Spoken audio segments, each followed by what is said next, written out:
Louisiana Landmarks Society 2020 Awards for Excellence in Historic Preservation. Made possible in part by GBX Group, LLC. Tuna Construction. And the generous support of the sponsors and patrons who work with us through uncertain times to ensure that these award-winning projects get the recognition they deserve.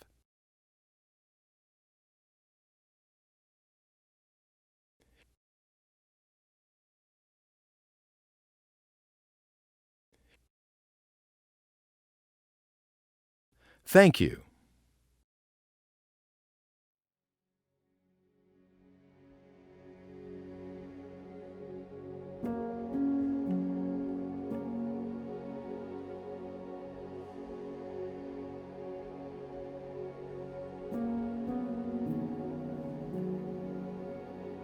New Orleans, I can only talk about New Orleans, but it wouldn't be New Orleans without its architectural heritage. I mean, it wouldn't be the same city. I don't know what it would be, but it certainly wouldn't be what it is.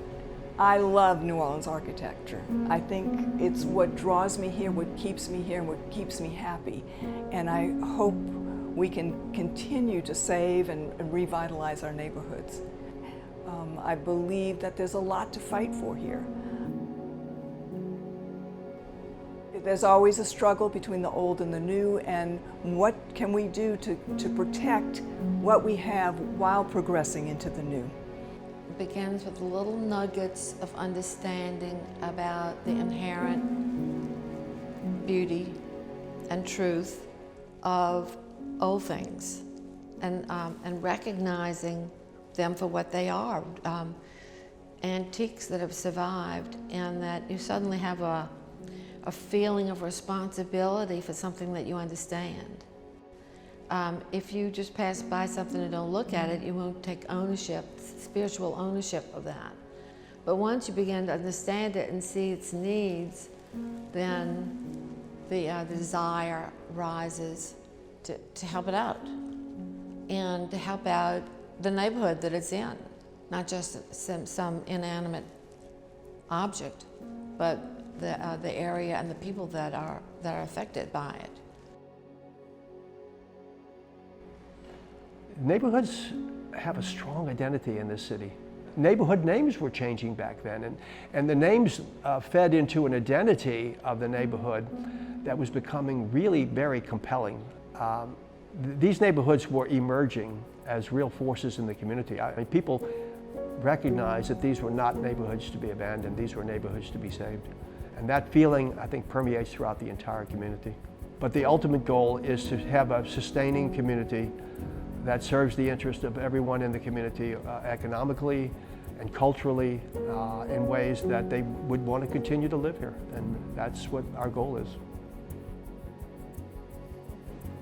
Louisiana Landmarks is so proud to offer these awards because we need to cherish and celebrate anytime buildings are renewed and restored, and that they can continue for the future.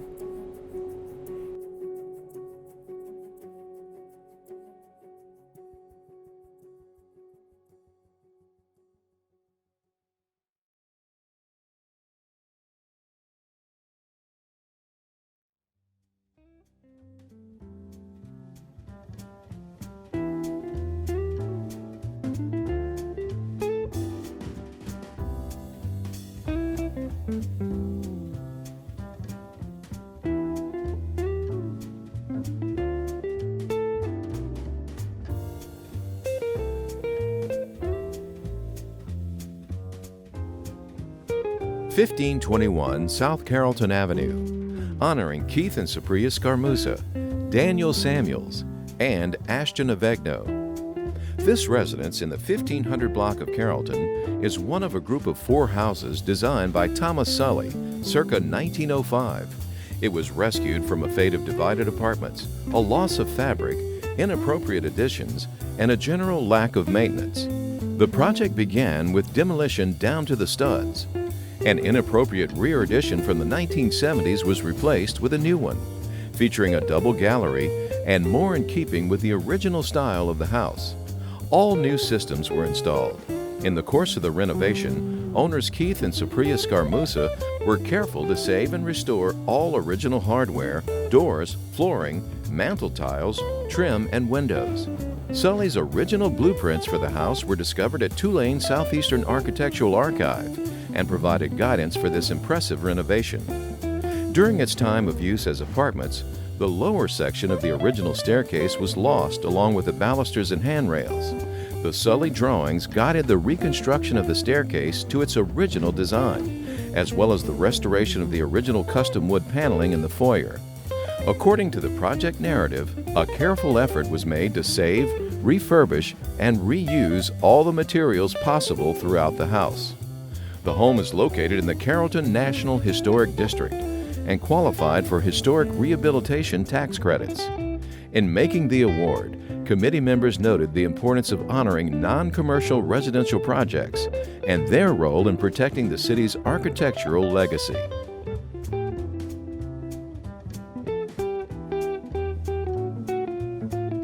The Davis Stewart Residence, honoring Richard Davis and Clifton Stewart, Charles A. Berg, AIA, and JAT Construction. The convergence of Dauphine and Curlerec Streets forms a picturesque quadrilateral lot. That's where you'll find this classic example of a circa 1835 frame double Creole cottage that's been returned to its prominence in the rich streetscape of the Creole Faubourg Marigny. Around the turn of the century, this neighborhood, located downriver from the French Quarter, attracted a great influx of immigrant families and grew to be densely populated.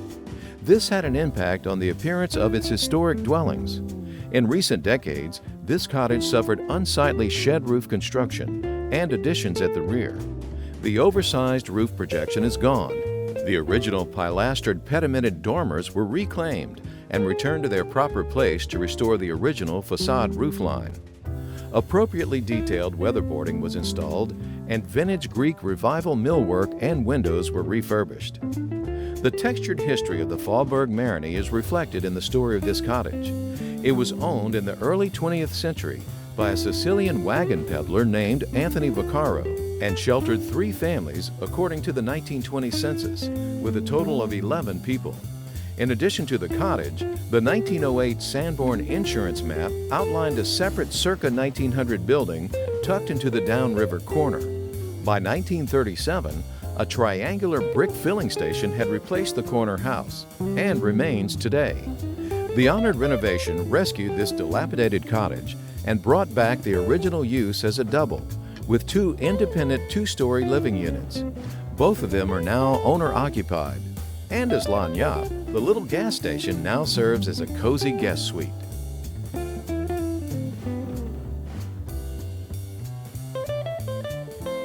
(5302) Dauphine Street, honoring Joshua Fegley, Guidry Cunningham LLC, Profima LLC, and Kim Carnegie. Our tour of award-winning projects takes us downriver from Faubourg Marigny to the neighborhood of Holy Cross, famed for its steamboat houses near the river. It's just a short walk from those ornate dwellings down Agania Street to this shotgun house, a restoration of a circa 1900 double, now transformed into a single-family home. After Hurricane Katrina, the house was abandoned and left to deteriorate.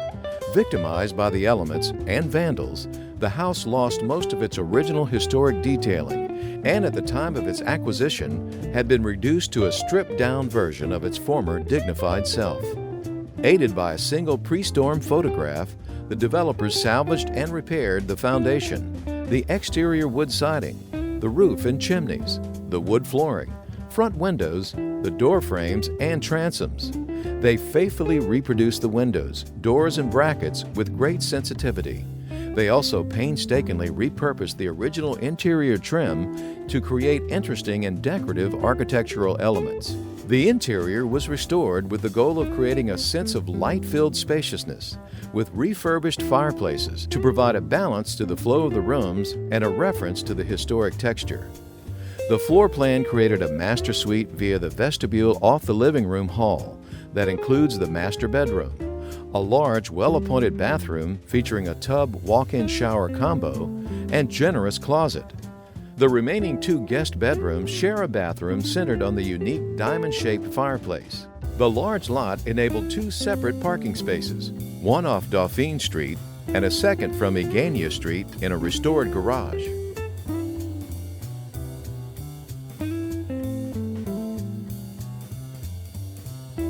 The Plunkett Residence, honoring Laura and William Plunkett, Janke and Burns Architects, Robert Judy's Master Craftsman.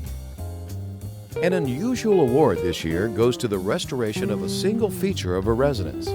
It involved a careful reconstruction of the original two-story corner porch of architect James Ferret's 19th century home on First Street. Guided by Ferret's original watercolor drawings and the expert hand of Davis J. Janke Jr., this project sought to reproduce exactly the elaborate, asymmetrical entrance to the home. As designed, the house originally featured a recessed two-story porch, supported by superimposed multi-stage colonnettes. At the lower level, an elaborate crosswork frieze wrapped the corner, drawing support from extravagant C-scroll brackets. Railings on both the upper and lower levels consisted of sturdy wooden balusters interrupted by prominent fan-shaped inserts. The bay window roof replicates the original 1890s design, featuring painted slate in an intricate pattern. Reproducing these intricate features was a labor of love for the Plunkett family, who have owned the home since 2009. Before the restoration, the house had completely lost the porch, its most elaborate and prominent feature. Its framed stairway had been replaced by a set of stairs in masonry leading directly to the doorway.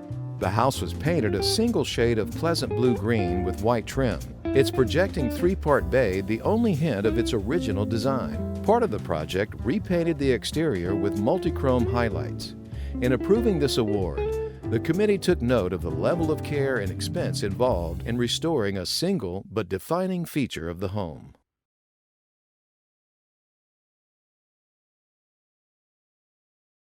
We hope you enjoyed the award-winning projects with us. Visit our website, louisianalandmarks.org, where you'll find links to all the episodes in this series, the complete awards digital catalog, and a map for the self-guided driving tour of this exemplary work. Congratulations again to the winning teams, and thanks to the many sponsors and patrons who made this series possible. Please join Louisiana Landmarks Society by becoming a member and support the preservation of the unique architectural legacy of our city.